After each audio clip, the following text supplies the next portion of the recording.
Hey, I'm Will Wheaton, and I have just received a dump truck full of gold bullion to tell you to watch The Scene Snobs. Have you and your furry best friend ever been bored? We have a cure for that. Get your subscription box with our affiliate link now.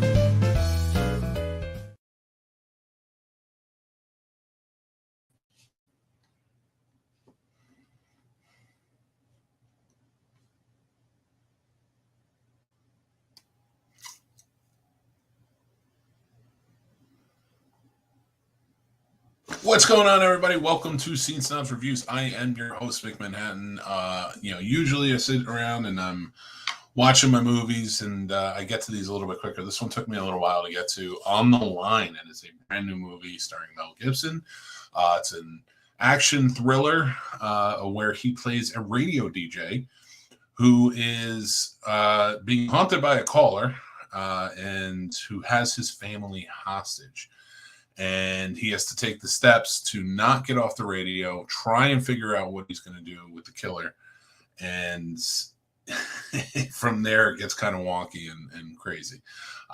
Getting into this a little bit more, and I don't want to give too much away, but I might get into some spoiler territory. So if you don't want to watch this, you want to wait, let me know, or just go ahead and put this on pause and then come back and let me know what you thought of the movie later. I would love to hear it, or sound off in the comments. Let's talk about it if you have seen it or you want to see it. Now, I have no reason to jump to, on the Mel Gibson, I'm a huge fan, bandwagon or anything like that. I don't mind him. I mean, as a human being, I don't care. But as an actor, I mean, he's always been entertaining, and his movies are pretty good, so I enjoy him. This, his performance in this, I will say, was pretty good. He did a good job in this. He carried this movie, pretty much solely. All of the actors in it were trying their hardest. They did fine. You can definitely tell it's that level of where here's where you kind of shoot yourself in the foot. I think when it comes to especially indie productions or productions with actors who may not be as seasoned, and then you get like a vet like Mel Gibson to come in and be in it. He's doing so well with the material that you have that everyone else that's not on his level is going to shine through. That it's like they're trying as hard as him.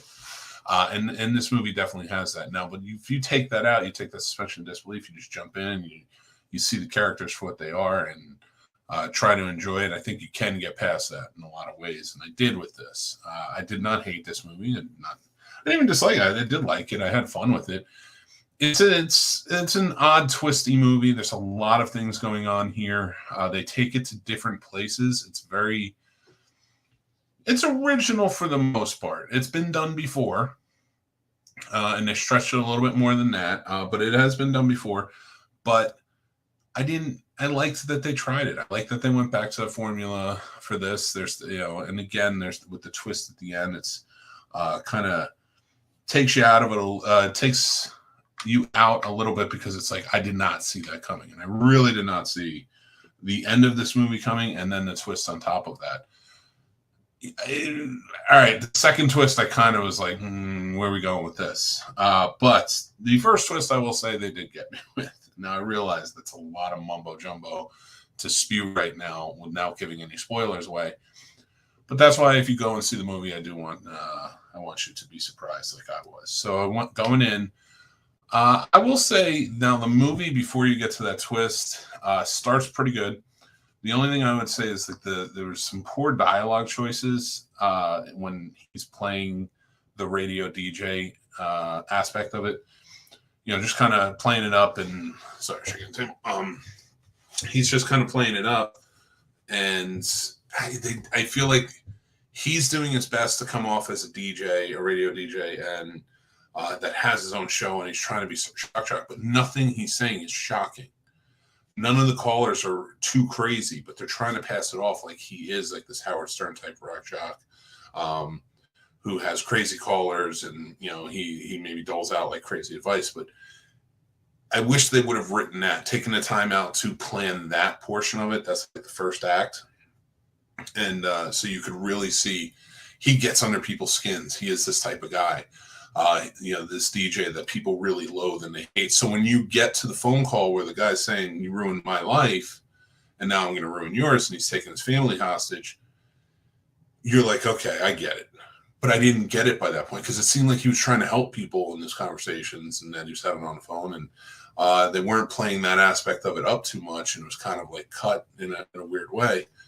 That by the time you get to the second act where there's this reveal of the guy who's taking his family hostage and among other things, and you're kind of like, what is it? Like, you're not selling us. You're not selling us on this character. The only other thing besides that is, like, outside of it, I felt like Mel Gibson had a grasp on who this character was because he was playing it up. Actually, in a weird way, that was kind of weird too. There was some weird choices there. Like some of his interactions with different people, like his interaction with Kevin Dillon's character and such, like that made sense. But it didn't make sense later. All right, now I'm talking myself out. So it's not a bad movie. It's a very middle of the road movie. I think if you want to check it out for sure, especially for the twist at the end, Mel Gibson does a pretty good job in it. And, for what it is, it's a Saban Films movie. I guess they have some type of deal with Mel Gibson right now because it seems like he's popping up in all their movies. But it's just one of those movies that, like, they call him a shock jock in this. And I was like, he's not very shocking. He's not giving off that feel. He's not giving off that vibe. And then by the end, when you get this huge turn, you're like, oh, that makes sense with the shock jock stuff, but it just seems mismanaged. So it took a lot off for me in my rating, because my rating for this is, I give it a middle of the road, 3 out of 5 mics. Probably would have given it 2.5, but Mel Gibson's performance was pretty good, and I did enjoy it. Some of them were ham-fisted. Like, I think the worst acting in this movie was from Kevin Dillon, and I don't know why. Like, I don't know if it was just the way he was directed, or because I've seen him do a really good job in lots of stuff. So for this, I was like, this kind of took me out of it. I was like, he just seems like he was playing this caricature of himself. And it just didn't really work out, in my opinion. But overall, like, again, would I ever watch this again? Maybe if it was on, but I'm not going to seek it out. But I'm not against, recommending it for people to check out. They might really like it. So that's my rating, 3 out of 5 mics. Love to hear what you guys think. Have you seen it? Are you going to see it? You can check it out. Let me know. It's just one of those movies that kind of maybe doesn't stand out, but might be a nice little thriller to watch at some point. And I'd love to know what people think of the twist ending. And it does have a 13% on Rotten Tomatoes right now in the tomato meter. I think that's a little low. And I feel it's very undeserving, but I never really trust the critics anyway.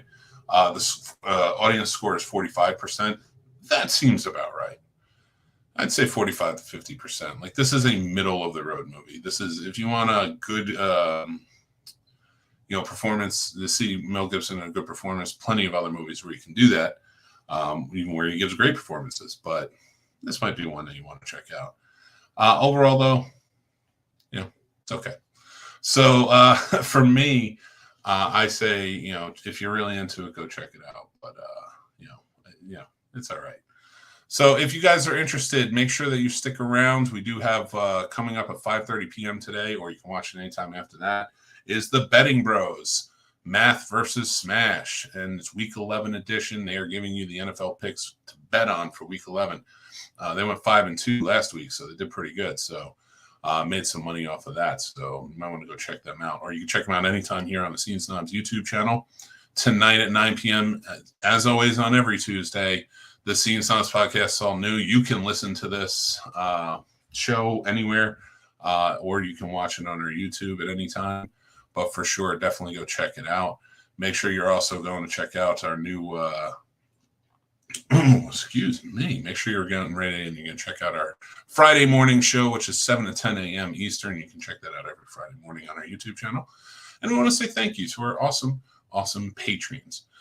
Thank you so much for supporting us, helping keep the lights on, and so much more. Tim, Paul, Stacy, Matt, Aaron, Chris S, Chris H, Dale, Dan, John B, Ron, Jason, AJ, Radar, John W. Thank you guys so much. If you want to join up, we'll put you in the middle with Dale. Sign up at patreon.com/thescenesnobs. There's 3 tiers available. Make sure to also sign up and join the Snobs Nation Discord. We got tons of great conversations, great moderators leading the charge there, and it's so much fun. So go over there, have a good time. Make sure to like this video, subscribe to the channel, because we have great shows coming out all the time, and this and so much more. So we'd love to have you over there. We appreciate all your support. We also have merch available. Christmas is coming up. We're going to have some new stuff coming out as well. So make sure to go check it out. Go pick yourself up some Snobs merch and join in. Also, follow us on all social media. We appreciate it when you do. We have a good time, and we do different things all over the place. So go check us out at any one of our handles here, and chime in, talk to us. Let us know what you think. I want to say thank you guys again for watching. You guys are all amazing and appreciate you. I am the Scene Snob Mick Manhattan. You can check me out on all those shows and more, and I will talk to you guys very, very soon. Take care.